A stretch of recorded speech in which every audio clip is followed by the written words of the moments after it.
In the long, rich history of boxing, many have distinguished themselves as great. But who's the greatest? And how do we even measure that? One man has measured that. The Boxing Librarian has released his top 1,000 boxers of all time. And we are going to take a deep dive into how on earth he managed this. I'm your host, Bobby, and this is Random Acoustic Thoughts.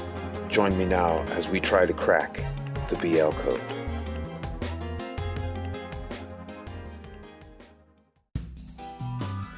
Welcome everybody, and thanks for tuning in. This is a response video to the epic top 1,000 boxers of all time. BL, I see you, man. What's up, dude? That was an amazing listen. Like an unruly student breaking into the professor's office to sit at the desk, I am going to try and take the reins of this monster and not only just give some appropriate credit to you for this phenomenal project and an important project for people who love, history and also prize fighting. Give you proper credit, but also I'm going to try and decipher just what happens this coming summer when you release the opposition adjusted top 1,000. I'm going to try and predict the top 15. And I'm addressing this directly to you, BL. Thank you everybody else for showing up. This is a specific thank you video combined with a little bit of the Nostradamus action, if I can. So I'm gonna jump right in.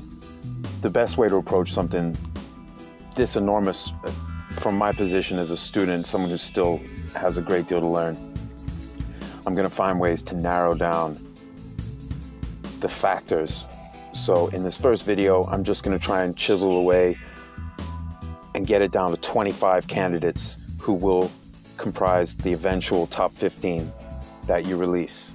So to approach this, I have to use a combination of methodical sort of statistical analysis, but also some intuition, and I'm very much playing to the test here. So first off, just who are the safe candidates? Number one, the great Sam Langford. There's no question that, in my mind, that not only is he gonna be entirely safe in the top 15, he's gonna be number one, because when you add weight to the strength of competition, well, he's already sitting at number one for good reason, because he has the most incredible CV that you could possibly imagine. So he is gonna be, my prediction is he's gonna be number one. He's definitely safe. Also safe, the great Harry Greb. You're not bumping him from a top 3 footing. There's no way, because along with Langford, those two athletes really dominate stats. I mean, you know this better than anybody. Your regular listeners know this. Definitely safe. Ray Robinson, safe as houses. Hank Armstrong, also completely safe. The great Tony Canzoneri, 5-time 3-weight lineal undisputed champion with just a gigantic resume of top 10, top 3 fights against champions, Hall of Famers. I mean, no one's gonna push him out of 10 for sure. And then obviously, Slapsy Maxie Rosenblum, who has by far the most combined fights against rated fighters, champs, and Hall of Famers. I mean, it's absurd. I think it's 145 or 146. It's just a silly amount. And he also has a great deal of wins in that category. So it's not just, oh, look how much he fought at a high level. It's not just the level of competition, although that will give a boost to certain resumes. Guys who had really tough careers, maybe they didn't win them all, maybe they even have a losing record at the highest levels, but they are going to get some credit there. But then the other aspect of the adjustment, where it's who did you beat amongst that great resume? Well, they're not going to score enough points to even be thought of inside 15. We're really talking about a select group of guys. So those were my safe athletes. Everything else is in play because there are some ridiculous resumes. The magnificent Archie Moore. It's hard to think that in a competition-adjusted framework that Archie Moore isn't going to still be inside 15. He was number 7 in the top 1,000 in the most recent countdown, and of the rest of the field, I think he's the most certain to also be inside 15, but I didn't want to put him as a definite because there are some real monster resumes that they're going to go into that pool. And I just set the top guys for sure aside. So Archie Moore not only hits in all these categories, but he, as one of history's great finishers, he's gonna score a lot of bonuses for his work finishing people. Archie Moore, I'm not sure where he'll land, but he's probably inside 15. I'm gonna leave him outside of the definite pool just for fun, but yeah, I mean, pretty much, it's hard to bump someone that incredible. Now, moving on to the next athlete, and someone who oftentimes when I've tried to sort of start formulating my own top 15 all time, the great Ezra Charles, the Cincinnati Cobra, I actually, as I look back and forth between him and Moore, it's fairly close, you know? Archie Moore does dominate on certain categories, but Ezra Charles, I mean, the 4th most Hall of Fame wins of all time counts for a lot. And Moore has a great many himself, but Ezra Charles is in that select group. I mean, he has, if I'm remembering correctly off the top of my head, he has the same amount of Hall of Fame fights as Ray Robinson, 29, and he won 20, whereas Robinson won 21. And then there's a big gap, and then you get to, at the top, you get Harry Greb and Sam Langford, but, you know, really, Harry Wills had a great many, almost as many as Robinson and Charles, but a lot of those were against a faded Sam Langford. And in fact, some of the high-level fights they lost, they were past their best, or they were fighting above their, you know, beyond where they were at that point in their career. You know, that's just, some guys just go out on a tough run. I respect that. There's nothing wrong with that. I certainly don't hold losses against anybody, because it's about what you do. You know, just like in any other sport, say in American football, in the NFL, you know, if you're making an argument, Jerry Rice is the greatest wide receiver ever, you don't start talking about what he didn't do. You're looking at how many yards he got, how many touchdowns he caught, how many seasons he was at the highest level for, and there's a good argument there.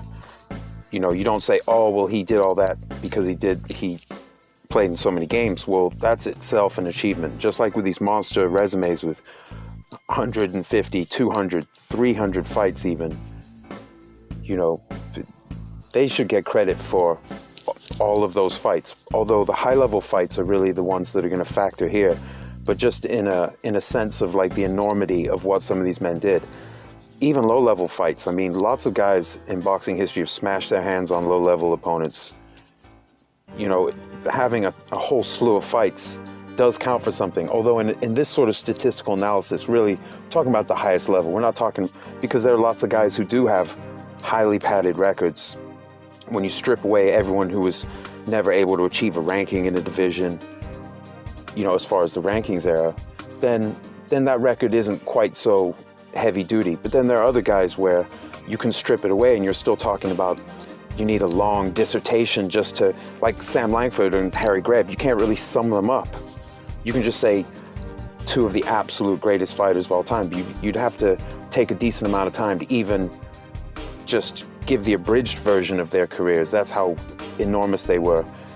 And I think with the early era careers, fans get a little bit overwhelmed, and it's also, they start overly discounting what was done because the athletes aren't familiar. And this countdown has been so great for me because there are a lot of fighters I hadn't heard of, but I hear about their achievements. I get just a basic beginning knowledge about what they did, or at least have heard their name and heard them celebrated. And Mark from Unrivaled Boxing mentioned that you know, he watched your whole top 500 and he had like a basic working knowledge of all of those athletes and what a service that is to the community. So thank you for that. It's phenomenal. And I'm really, really looking forward to the new updated version. And I'm doing this in part, you know, trying to predict it just to pass the time until this amazing, you know, upgrade. It's impossible to think that there's going to be an upgrade to a playlist as epic as the one you just produced, but it's going to happen. And so this will help me pass the time. No trolling or racism at all tolerated on this channel. No warnings given or anything. So, but short of that, please interact with the channel. Comment under the video if you have a prediction for the top 15. This is part 1 of at least 2 videos. We're going to identify the 25. In the next video, I'm going to actually make a specific prediction. And then maybe BL, you can come on the channel and we can talk a little bit, and without giving anything away, you can sort of, you know, grade me on my futile attempt to predict something this amazing. But I am fairly certain I can get most of the top 15 within the 25 I pick. But there are a lot of monster resumes. We're gonna have to just see how it goes. So I'm gonna pull up some more people right now that I think definitely you have to put, and these are from the existing top 15 in your countdown. They're gonna be in the pool, but there's at least another 10 resumes outside of the current 15 that are certainly gonna be in play. So here we go. Okay, so Jack Britton is currently number 8, and with stats like these, he's certainly inside 25 when you adjust for competition. It doesn't really hurt him. Now, this is only obviously a small selection of his stats that you just throw up, but the only thing I can see hurting him is the individual Hall of Famers beaten.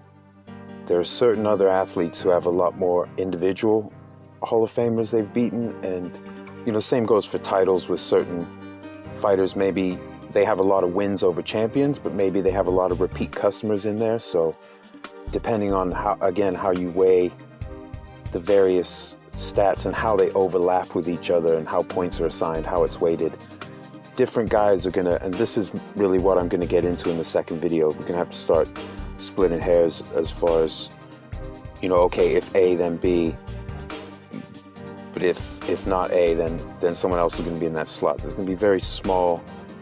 I imagine the final point scores are gonna be fairly close, especially when you get down to like 13 through 15 slots. There are gonna be a lot of great fighters competing for those slots. And yeah, I think everyone's gonna have a little bit of a shock, because some of these resumes, from what I remember, you know, watching your videos, they're so enormous, and not just certain very famous fighters with smaller resumes may well get bumped out of 15. I'm looking at you, Muhammad Ali and Joe Louis. You know, some of the greatest ever, but the size of their fight total is going to hurt them, even though they fought a lot at a high level, even though they had magnificent runs as champions. But they don't have the toughest schedules in boxing history. And, you know, really, even being top 30 all time in boxing, I'm not saying they're going to go that low. I think they may be actually in the lower teens. I should say the higher numbers of the teens.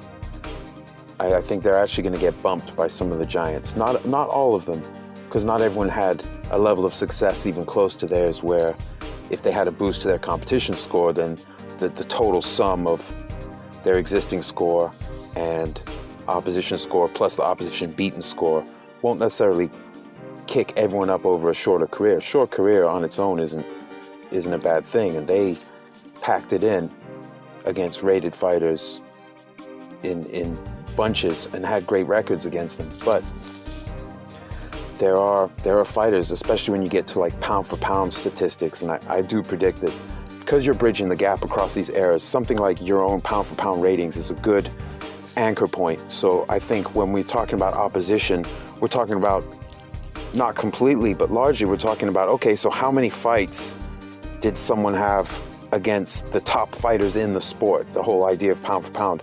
How many fights did someone have against people who stand out even amongst champions? That's sort of like my rough guide that I'm using, at least as a starting thing, is the pound for pound stats, because that bridges all the generations. That does, you know, even if it was harder to become pound for pound in the early era, at least it's something that's overarching, whereas the ratings don't really tell that story. And the belts are so vastly different that the title fight stats can be misleading. So I think we're going to see a lot of weight on pound for pound, and based on that, certain guys are definitely inside 25.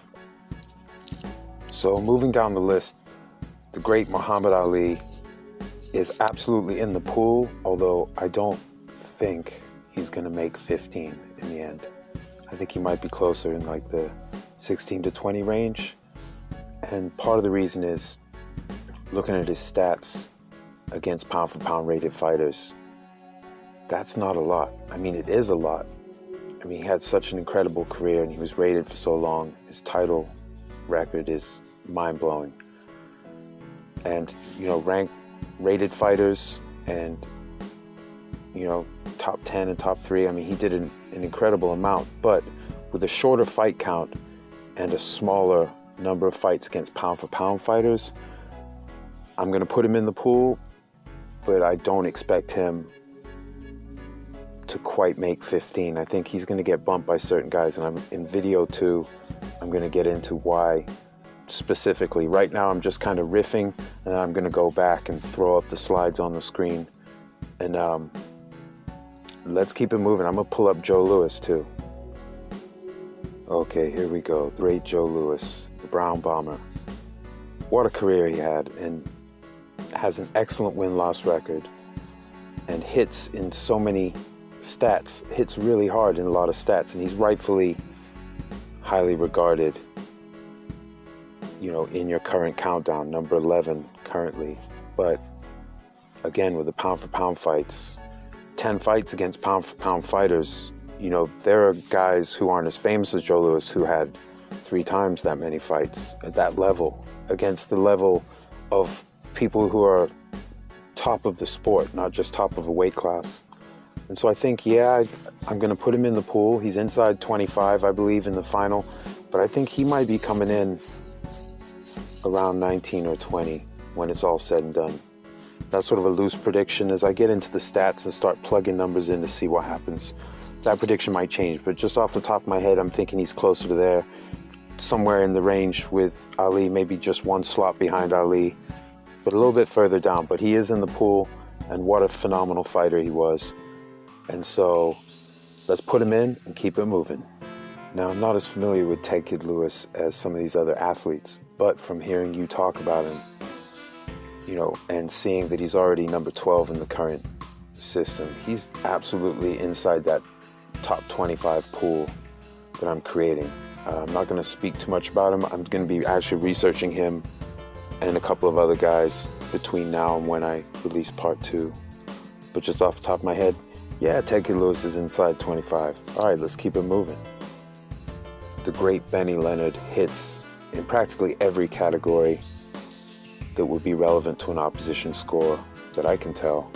So 100%. And I actually think in the final, sort of, again, off the top of my head, I think he might even like gain a spot or stay right where he is. But I do believe he's one of the stronger candidates amongst the lower 15 to win that battle out when you look at what he did. And yeah, so I'm just going to keep moving. We're going to save the deep analysis and plugging numbers in. This, I'm just trying to create a pool and not have the video become inordinately long. Okay, so this is a great time to review. And here is a chart I made. So these are your last 3 countdowns, the top 400, 500, and 1,000. So on the right column there, that's the new top 15. And we can see there's been movement. And now we're getting to the point in the list where there's definitely people moving up and down. Not everybody list to list, but we did see a gain. So like I said, there's going to be an awful lot of competition for those last few slots in the top 15. And we've gone through 13. There are another 12 slots to go in my goal of a pool of 25. This is the rest of the, I think about the top 29 or top 30 right here on this chart. And I'm mostly going to focus on the athletes in these parts of the list, but then even further down there's some gigantic resumes. Perhaps the way the stat categories in the top 1,000 and its previous lists were, the way points were accrued didn't fully capture the career, so there's still resumes in play below this point. But I'm mostly going to focus on this because this excellent system does already capture a good balance of the different statistics, a very broad range of statistics, and there are some good overlaps between them that do appropriately heighten certain achievements. And so, you know, this competition adjusted new list is going to be an improvement on something that's already excellent. So we are really probably looking within the top 40, most of the 25 that are going to end up in the updated list this coming summer. And so I'm going to save that for part 2, we're going to hash out the last 12 spots in my 25, just so this video isn't crazily long. Part 2 will be coming out in just a few days. Thanks for listening, everybody, those that made it all the way through. And thank you, BL, once again.